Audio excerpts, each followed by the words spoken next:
Question number 4 लिखा हुआ है, Ahmad owns a trading business. He prepares his financial statements to 31 December each year. Ahmed had some unused office space and he decided to use some of this to store inventory and to rent the rest to Bilal. इसमें 31 दिसंबर जो है वो इसकी financial period की closing date है और इसमें लिखा हुआ है कि इसके पास कुछ अनयूज्ड ऑफिस स्पेस थी जिसमें से कुछ हिस्सा तो वो अपनी इन्वेंट्री को स्टोर करने के लिए यूज करेगा और जो बाकी जो हिस्सा है वो बिलाल को रेंट कर देगा। अच्छा, आगे लिखा हुआ है, on 1 January 2023 Bilal started renting the office space from Ahmed. The annual rental charge is $4800. During 2023 Bilal paid the following amounts of rent into Ahmed's bank account. 1 अप्रैल को 3600 उसने पे किया और 30 सितंबर को 2400 उसने पे किया। अच्छा, अब यहाँ पर यह बात देखने वाली है कि जो टोटल रेंट उसने पे करना है साल का वो 4800 है, जबकि ये जो दो पेमेंट्स इसने की है इसका अगर टोटल करते हैं तो ये बनता है 6000। 4800 उसने एनुअल पे करना है बिलाल ने, जबकि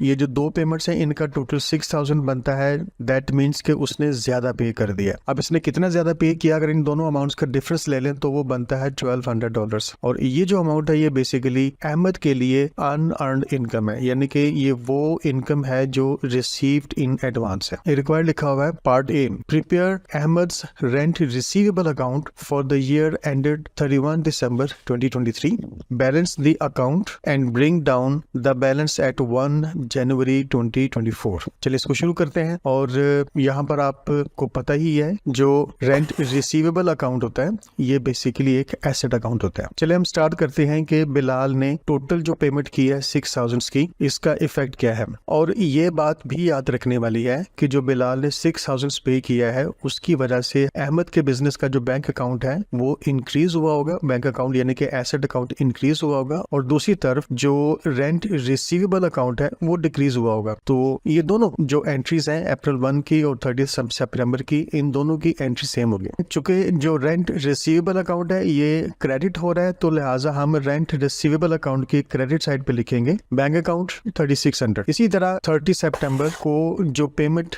रिसीव हुई है बिलाल की तरफ से 2400 की, इस पेमेंट पर भी जो बैंक अकाउंट यानी कि जो एसेट अकाउंट है वो इंक्रीज हुआ होगा और जो रेंट रिसीवेबल अकाउंट है एक एसेट अकाउंट है तो ये डिक्रीज हुआ होगा। तो दोबारा चूंकि रेंट रिसीवेबल अकाउंट डिक्रीज हो रहा है तो हम, और ये क्रेडिट हो रहा है तो हम लोग इसकी क्रेडिट साइड पे लिखेंगे सितंबर 30 और जो ऑपोजिट अकाउंट है बैंक अकाउंट वो यहाँ पे लिखेंगे और अमाउंट लिख देंगे 2400। अच्छा, अब हम आते हैं डेबिट साइड पे, यहाँ पे डेट लिख लेते हैं और डेट लिखने के बाद हम यहाँ पे लिखेंगे इनकम स्टेटमेंट और अमाउंट लिखेंगे 4800। क्यों? क्योंकि यहाँ पर एक्रूअल प्रिंसिपल ये कहता है कि इनकम्स और एक्सपेंसेस को रिकॉर्ड करते वक्त ये ख्याल जरूर रखें कि वो किस टाइम पीरियड के, मतलब कहने का ये है कि जिस फाइनेंशियल पीरियड से इनकम्स का और एक्सपेंसेस का ताल्लुक है रिलेट करते हैं उसी फाइनेंशियल पीरियड में ही इनको लिखा जाए। तो यहाँ पर जो 4800 है वो रिलेट करते हैं हमारे फाइनेंशियल पीरियड जो कि 31 दिसंबर 2023 को एंड कर रहा है, ठीक है। और जो 1200 है ये बेसिकली रिलेट कर रहे हैं अगले साल जो कि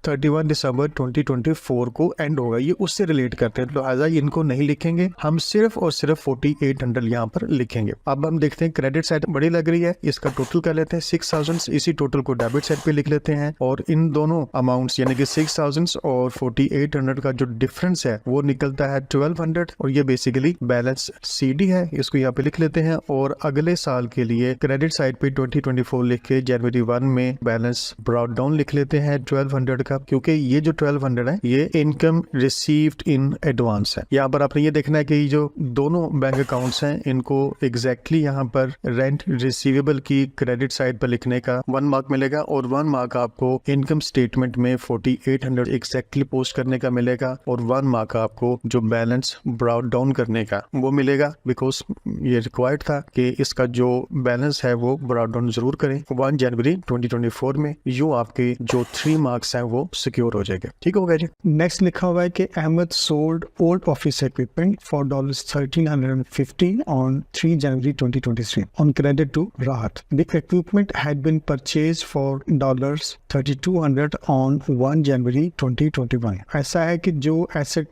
2023 में 1350 का सेल किया किया गया वो एक्चुअली में 1 जनवरी को 2021 में 3200 का परचेज किया गया। और यहाँ पर ये बात देखने वाली है कि इसकी जो क्लोजिंग डेट है 31 दिसंबर है। अब इसको चूंकि परचेज किया गया 2021 में और इसको सेल किया जा रहा है 2023 में, तो इस हिसाब से जनवरी 2021 से लेके दिसंबर 2021 तक 1 साल बनता है, जनवरी 22 से लेके दिसंबर 2022 तक दूसरा साल बनता है, और जनवरी 2023 से लेके दिसंबर 2023 तक इसका 3rd ईयर बनता है। इसका मतलब ये हुआ कि ये 3 साल का अकाउंटिंग पीरियड है जिसमें ये नॉन करंट एसेट बिजनेस के यूज में रहा है। आगे लिखा हुआ है कि Ahmad charges depreciation eight 25% per annum using the reducing balance method. He does not charge depreciation in the year of disposal. तो इसका मतलब ये हुआ कि जनवरी 2021 से लेके दिसंबर 2021 तक जो पीरियड है ये इसका ईयर ऑफ परचेज है, और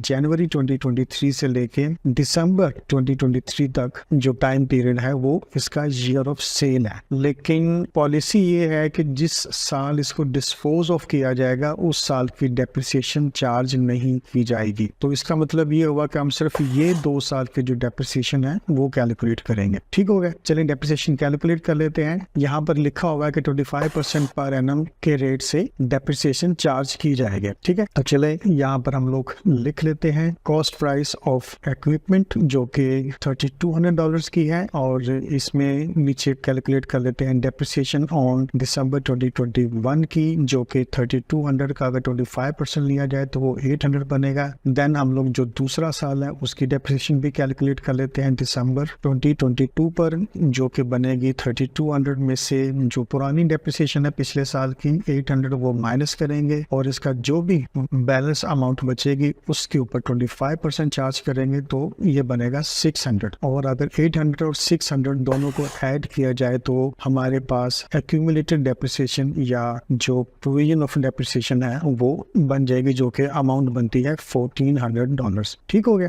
अब ये कॉस्ट प्राइस है 3200 की, डेप्रिसिएशन है $1400 की। अगर इन दोनों को आपस में सब्ट्रैक्ट किया जाए तो अमाउंट आती है $1800, और ये इसकी है नेट बुक वैल्यू। मतलब ये हुआ कि कम से कम ये अमाउंट जरूर मिलनी चाहिए, लेकिन इसको $1350 पे इसको सेल किया गया। इसको यहाँ पे लिखते हैं और लिखने के बाद इसको यहाँ से करते हैं सब्ट्रैक्ट इस वाली सेलिंग प्राइस को, और ये अमाउंट हमारे पास बनेगी $450। अच्छा, ये जो $450 है ये बेसिकली लॉस है। क्यों? क्योंकि $1800 की इसकी नेट बुक वैल्यू थी जिस पर इसको सेल हो जाना चाहिए था, लेकिन इसको उस अमाउंट से कम अमाउंट 1350 पर सेल किया गया, तो इसलिए ये लॉस ऑन डिस्पोजल कैलकुलेट हो गया। अच्छा, हम आगे पढ़ लेते हैं। रिक्वायर्ड लिखा हुआ है, पार्ट बी है prepare the disposal of office equipment account. नीचे disposal of office equipment account का टी अकाउंट दिया हुआ है,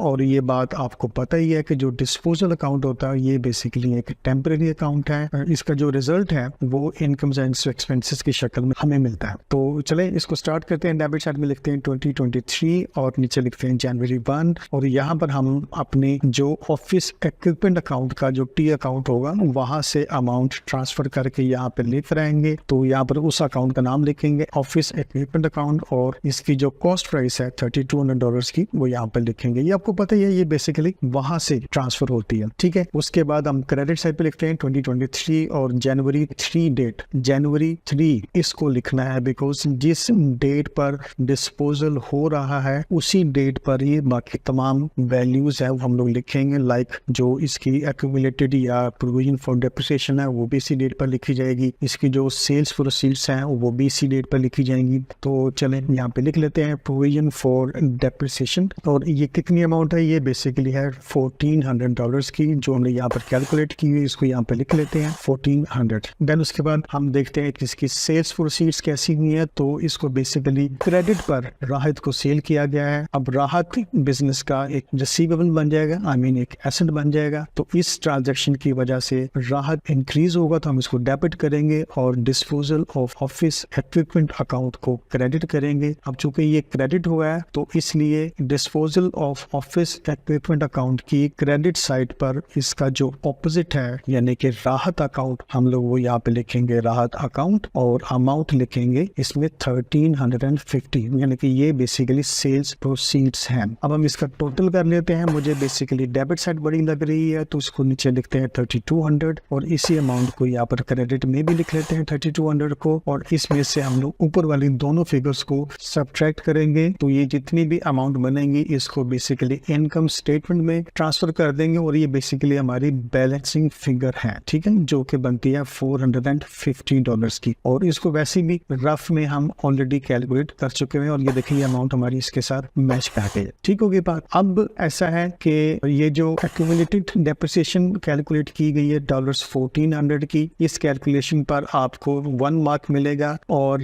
1 मार्क आपको ऑफिस इक्विपमेंट को यहाँ पर लिखने का मिलेगा और $1400 की जो प्रोविजन फॉर डेप्रिसिएशन है वो यहाँ पे लिखने का 1 मार्क मिलेगा और 1 मार्क आपको यहाँ पे राहत अकाउंट एक्यूरेटली क्रेडिट करने पर मिलेगा और 1 मार्क आपको सब्ट्रैक्ट करके $450 लिखने पर मिलेगा। ये अमाउंट एक्यूरेटली कैलकुलेट हो जानी है तो यू आपके 5 मार्क्स सिक्योर हो जाएंगे। ठीक हो गया। पार्ट सी लिखा हुआ है complete the table by placing a tick two indicate whether each amount of spending on the new inventory storage space is capital expenditure और रेवेन्यू एक्सपेंडिचर। ठीक है, यहाँ पे कुछ एक्सपेंसेस की लिस्ट हमें दी हुई है along with the amount that has been spent और साथ 2 कॉलम्स मजीद दिए हुए हैं कैपिटल एक्सपेंडिचर्स के और रेवेन्यू एक्सपेंडिचर्स के। तो हमने आइडेंटिफाई करना है इनमें से कौन सा एक्सपेंडिचर कैपिटल है और कौन सा रेवेन्यू एक्सपेंडिचर है। तो चलें सबसे पहले देखते हैं painting the walls of the storage area $600। Painting the walls of the storage area से इस एसेट की कैपेसिटी या उसकी जो वैल्यू है वो इनहेंस नहीं होगी। ठीक है, तो इस पॉइंट ऑफ व्यू से ये एक रेवेन्यू एक्सपेंडिचर है तो यहाँ टिक कर देते हैं। दूसरा एक्सपेंडिचर लिखा हुआ है shelving for the storage area $2115। अच्छा, ये जो स्टोरेज एरिया पर जो शेल्विंग की जा रही है इसकी वजह से एसेट्स में इंक्रीज हो रहा है, जिसका मतलब ये हुआ कि ये स्टोरेज फैसिलिटी कैपेसिटी को एनहांस कर रही है, बढ़ा रही है, इंक्रीज कर रही है। तो ये जो एक्सपेंडिचर है ये काफी लॉन्गर पीरियड ऑफ टाइम तक बेनिफिट्स देगा तो इस पॉइंट ऑफ व्यू से ये वाला एक्सपेंडिचर कैपिटल एक्सपेंडिचर है। ठीक हो गया, तो यार इसको टिक कर लेते हैं। नेक्स्ट लिखा हुआ कि इंस्टॉलेशन ऑफ द शेल्विंग $460। अच्छा, ये जो इंस्टॉलेशन पर एक्सपेंडिचर्स किए जा रहे हैं ये चूंकि डायरेक्टली एसोसिएटेड है शेल्फिंग पे तो लिहाजा ये एक कैपिटल एक्सपेंडिचर है, क्योंकि आपको पता है कि कोई भी कॉस्ट जो कि डायरेक्टली इन्वॉल्व हो न्यू एसेट्स को सेटअप करने के लिए हम उनको कैपिटल एक्सपेंडिचर कहते हैं। तो इसको यहाँ पर टिक कर लेते हैं। ठीक है, नेक्स्ट लिखा हुआ है light fittings for the storage area $620। ये जो लाइट फिटिंग्स है ये बेसिकली स्टोरेज एरिया में एक एडिशन है जो कि बिजनेस को लॉन्ग टर्म बेनिफिट्स देंगे। तो हम ये कह सकते हैं कि ये एसेट्स की ओवरऑल इम्प्रूवमेंट हो रही है। तो light fittings for the storage area पर जो एक्सपेंडिचर किया गया है वो कैपिटल एक्सपेंडिचर है। ठीक है, तो हम इसको कैपिटल एक्सपेंडिचर में टिक कर लेते हैं। लास्ट पॉइंट लिखा हुआ है कि light bulbs for the storage area $105। अच्छा, ये जो लाइट बल्ब्स हैं ये चूंकि कंज्यूमेबल है, इनको शॉर्टर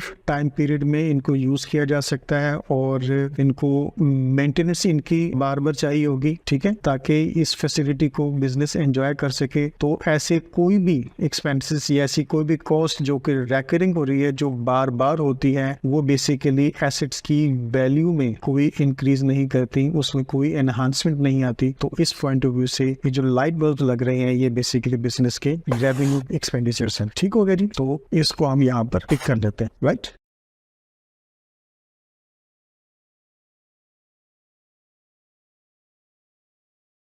अच्छा, नेक्स्ट लिखा हुआ है कि Ayman's ledger accounts at 31 December 2023 include the following balances. Inventory at 1 January 2023 पर दी हुई है, रिसीवेबल्स दिया हुआ है, कैश, पेबल्स, बैंक ओवरड्राफ्ट दिया हुआ है। Ayman's inventory at 31 December 2023 was valued at 12,130। ये क्लोजिंग इन्वेंट्री है। His purchases for the year ended 31 December 2023 were $97,000 required लिखा हुआ है, जिसमें पार्ट डी कैलकुलेट करना है कि कंप्लीट द फॉलोइंग टेबल। अच्छा, यहाँ पे 3 कॉलम्स दिया हमें। पहले कॉलम में रेशियोज लिखी हुई है, दूसरे कॉलम में कहा गया कि इसकी वर्किंग लिखें और थर्ड कॉलम में कहा गया कि इनके जो रेस्पेक्टिव आंसर्स हैं वो लिखें। सबसे पहली ratio rate of inventory turnover, इसको कैलकुलेट करना है। आपको पता ही है कि जो रेट ऑफ इन्वेंट्री टर्नओवर का फॉर्मूला है वो cost of goods sold divided by average inventory होती है। चलें कॉस्ट ऑफ गुड्स सोल्ड को कैलकुलेट करते हैं। और कॉस्ट ऑफ गुड्स सोल्ड भी आपको पता है कि opening inventory plus purchases less closing inventory होती है। ओपनिंग इन्वेंट्री है 9000 की, प्लस इसमें ऐड करते हैं 97,000 की परचेजेस, और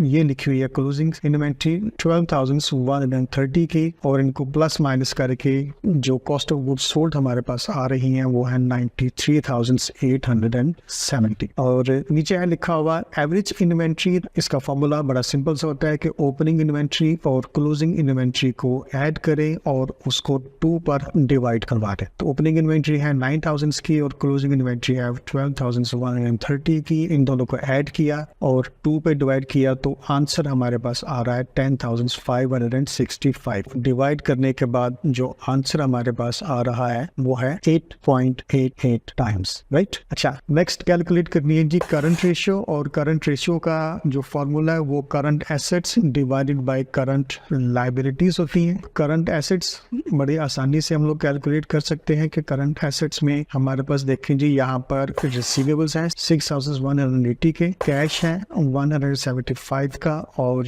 ये क्लोजिंग इन्वेंट्री लिखी हुई है 12,130 की। ये हम ऐड कर लेते हैं और ये बनता है 18,485। जो करंट लायबिलिटीज हैं इसमें पेबल्स हैं 5,500 के और बैंक ओवरड्राफ्ट है 640 का। इन दोनों को ऐड करते हैं तो अमाउंट बनती है 6,140 और इनको डिवाइड करेंगे तो हमारे पास आंसर आया है 3.01 और इसके साथ लिख देंगे रेशियो 1, बिकॉज जो नीचे जो वैल्यू है डिनोमिनेटर की वो 1 हो जाएगी। ठीक हो गया। देन थर्ड रेशियो कैलकुलेट करनी है लिक्विड एसेट टेस्ट रेशियो। इसका फॉर्मूला होता है लिक्विड एसेट्स को डिवाइड किया जाता है करंट लायबिलिटीज पे। लिक्विड एसेट्स बेसिकली वो एसेट्स होते हैं जिनको क्विकली और इजीली कैश में, कैश इक्विवेलेंट्स में कन्वर्ट किया जा सकता हो। ठीक है, इसमें देखें जी हमारे पास है यहाँ पर रिसीवेबल्स हैं 6,180 के और इसके बाद कैश है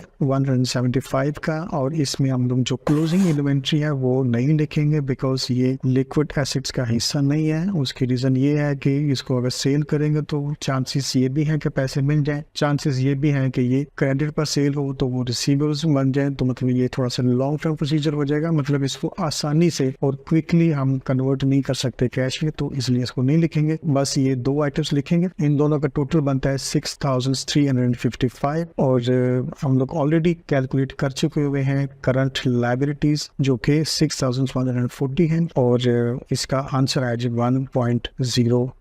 अब चूंकि नीचे जो वैल्यू है डिनोमिनेटर की वो डिवाइड हो चुकी है नीचे, तो फिर ये नीचे 1 है तो साथ इसके लिख देते हैं रेशियो 1। अब ऐसा है कि कॉस्ट ऑफ गुड्स सोल्ड सही कैलकुलेट करने का 1 मार्क है और नीचे जो एवरेज इन्वेंट्री है उसको कैलकुलेट करने का 1 मार्क मिलेगा। फिर उसके बाद जब आप इसका सही आंसर कैलकुलेट कर लें और इसको सही तरीके से लिख लें यानी कि 8.88 तो 1 मार्क आपको इसका मिलेगा। यूँ 3 मार्क्स यहाँ से हो जाएंगे। 1 मार्क आपको मिलेगा करंट रेशियो का पूरा फॉर्मूला कैलकुलेट करने का, उसमें तमाम वैल्यूज डालने का, और 1 मार्क आपको मिलेगा इसका जो आंसर है 3.01 रेशियो 1 एग्जैक्टली यहाँ पर लिखने का 1 मार्क ये मिलेगा। तो और ये जो थर्ड रेशियो है लिक्विड एसेट टेस्ट रेशियो, इसमें भी पूरा फॉर्मूला कैलकुलेट करने का 1 मार्क आपको मिलेगा और 1 मार्क आपको 1.04 रेशियो 1 एग्जैक्ट आंसर यहाँ पर लिखने का मिलेगा। यूँ आपके पहली रेशियो में से 3 मार्क्स, दूसरी रेशियो में से 2 5 मार्क्स और थर्ड रेशियो में से 2 मार्क्स, तो ये 7 मार्क्स आपके सिक्योर हो जाएंगे। ठीक हो गया। अच्छा, नेक्स्ट लिखा हुआ है कि Ahmed's rate of inventory turnover for 2023 was lower than for 2022. Required है part E suggest 2 problems which may be caused by Ahmed's lower rate of inventory turnover. हमने कोई से भी 2 प्रॉब्लम्स बताने हैं कि जो इस lower rate of inventory turnover की वजह से अहमद का बिजनेस फेस कर सकता है। लेकिन सबसे पहले हमें ये पता होना चाहिए कि अगर इन्वेंट्री का टर्नओवर लोअर रहता है, कम रहता है, तो उसका मतलब क्या है। तो इन्वेंट्री टर्नओवर का लो रहना इसका मतलब ये ये है कि अहमद के बिजनेस की जो गुड्स हैं वो बहुत स्लोली सेल हो रही हैं, जिसका मतलब ये हुआ कि अहमद का बिजनेस इन्वेंट्री को सेल होने से पहले काफी देर तक होल्ड किया बैठा रहता है। ठीक है, अच्छा, अब इसको जो प्रॉब्लम्स फेस हो सकते हैं लोअर इन्वेंट्री टर्नओवर की वजह से, वो ये हो सकता है कि इन्वेंट्री इन हैंड यानी कि जो क्लोजिंग इन्वेंट्री है वो काफी ज्यादा बढ़ सकती है, जिसका रिजल्ट ये निकलेगा कि जो गुड्स हैं वो डिटीरियोरेट हो जाएंगी और हो सकता है कि वो ऑब्सोलीट हो जाएं। ठीक है, तो चलिए इसको लिख लेते हैं। A lower inventory turnover may lead to increased inventory resulting in goods deteriorating और बिकमिंग ऑब्सोलीट। तो दूसरा पॉइंट ये है कि अगर इन्वेंट्री टर्नओवर काफी लो रहता है तो इसका मतलब ये हुआ कि उनका काफी सारा जो फंड है, जो कैपिटल है, वो बाउंड हो गया। ठीक है, अच्छा, अब बाउंड हो गया तो इसका मतलब ये हुआ कि अगर तो वो कैपिटल बेसिकली लोन लेके इन्वेस्ट किया गया है या वो बैंक ओवरड्राफ्ट की शक्ल में बिजनेस में इन्वेस्ट किया गया है, जब तक इन्वेंट्री सेल नहीं होगी तो दैट मींस के पैसे बिजनेस के पास आएंगे नहीं, तो अब उसके ऊपर जो इंटरेस्ट है वो चार्ज होना शुरू हो जाएगा। इस तरह के लोन पर बिजनेस के ऊपर जो इंटरेस्ट है वो बढ़ना शुरू हो जाएगा। तो चलो इसको लिख लेते हैं। A lower inventory turnover may tie up more funds in inventory potentially leading to higher interest charges और बैंक ओवरड्राफ्ट। तो ये एक मार्क का आपने प्रॉब्लम यहाँ पर लिखना है और यूं आपको 2 मार्क्स आपके सिक्योर हो जाएंगे और 20 मार्क्स का क्वेश्चन आपका कंप्लीट हो जाएगा। ठीक हो गया।